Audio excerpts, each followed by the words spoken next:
Gada gadi gada oh.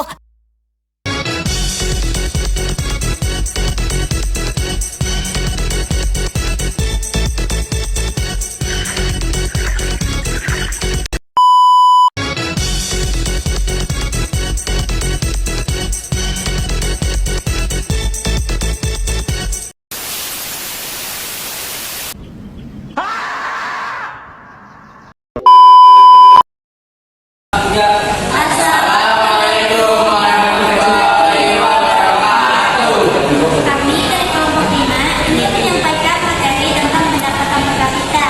Sebelum itu, izinkan kami untuk memperkenalkan diri. Saya Fina Safitri. Saya Polisi Safitri. Mari simak materi yang akan kami sampaikan. Apa sih itu pendapatan per kapita? Pendapatan per kapita adalah rata-rata pendapatan yang diterima setiap penduduk dalam waktu 1 tahun. Pendapatan ini mencerminkan kondisi ekonomi rata-rata suatu negara. Rumus dari pendapatan per kapita adalah pendapatan per kapita sama dengan pendapatan nasional dibagi dengan jumlah penduduk.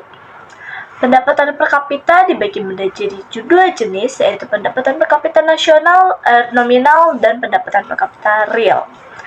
Apa sih perbedaan pendapatan per kapita nominal dan pendapatan per kapita real? Pendapatan per kapita nominal adalah hasil perhitungan berdasarkan nilai uang saat ini tanpa memperhitungkan inflasi.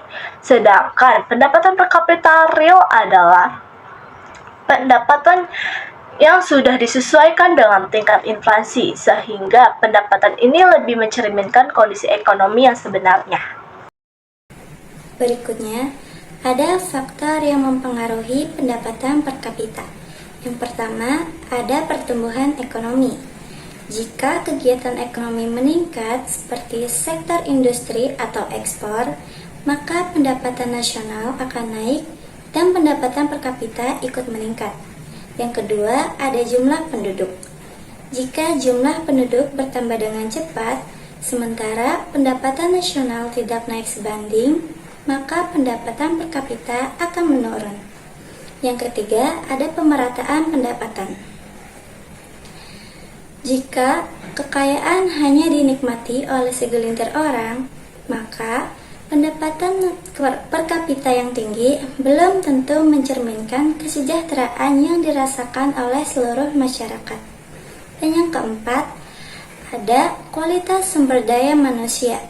Artinya, semakin tinggi tingkat pendidikan dan keterampilan masyarakat, maka produktivitas dan pendapatan nasional juga akan meningkat. Fungsi dan manfaat pendapatan per kapita.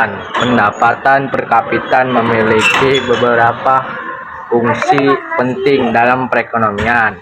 Yang pertama, sebagai alat ukur kesejahteraan, yaitu untuk melihat tingkat kemakmuran masyarakat di suatu negara.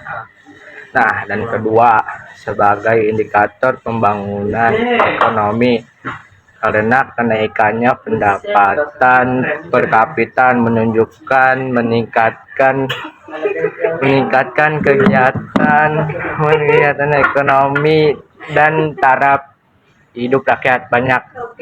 Nah, dan yang ketiga sebagai dasar kebijakan pemerintah, misalnya dalam menentukan pajak, subsidi, dan gaji minimum agar sesuai dengan kondisi ekonomi rakyat. Wassalam. Keterbatasan dan upaya meningkatkan pendapatan per kapita. Pendapatan per kapita memiliki keterbatasan. Pertama, tidak mencerminkan beberapa pendapatan karena pendapatan rata-rata bisa tinggi tetapi dinikmati sebagian kecil masyarakat. Kedua, tidak memperhitungkan perbedaan biaya hidup antar daerah. 3. Tidak menggambarkan kesejahteraan secara sosial. karena kesejahteraan juga dipengaruhi pendidikan, kesehatan, dan kebahagiaan. Untuk meningkatkannya dapat dilakukan ke beberapa upaya seperti meningkatkan pendidikan dan keterampilan tenaga kerja, mengendalikan pertumbuhan penduduk, memperluas lapangan kerja, mendorong investasi dan industri, serta meningkatkan daya saing produk lokal. Kesimpulannya, pendapatan per kapita merupakan salah satu ukuran penting kesejahteraan ekonomi. Namun, angka tersebut tidak akan bermakna tanpa adanya pemerataan dan peningkatan kualitas hidup masyarakat. Jadi, tujuan akhirnya bukan hanya meningkatkan angka pendapatan, tetapi juga menciptakan masyarakat yang sejahtera, adil, dan makmur.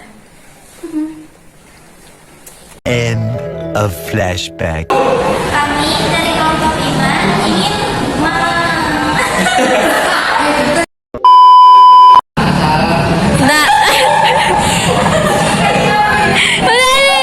udah gue mulai. Mari simak materi yang akan kami sampaikan.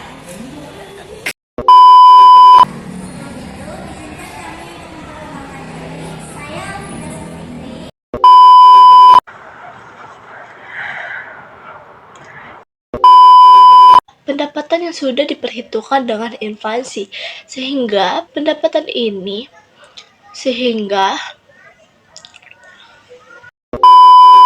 jumlah penduduk. Pendapatan per kapita dibagi menjadi dua jenis, yaitu pendapatan per kapita nasional, nominal, dan pendapatan per kapita real.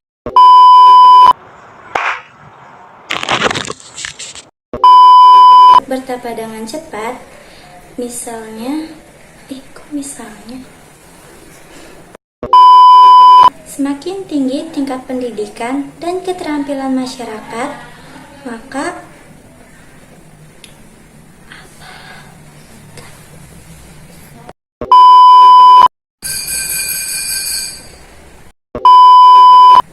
kesimpulannya, pendapatan nasional.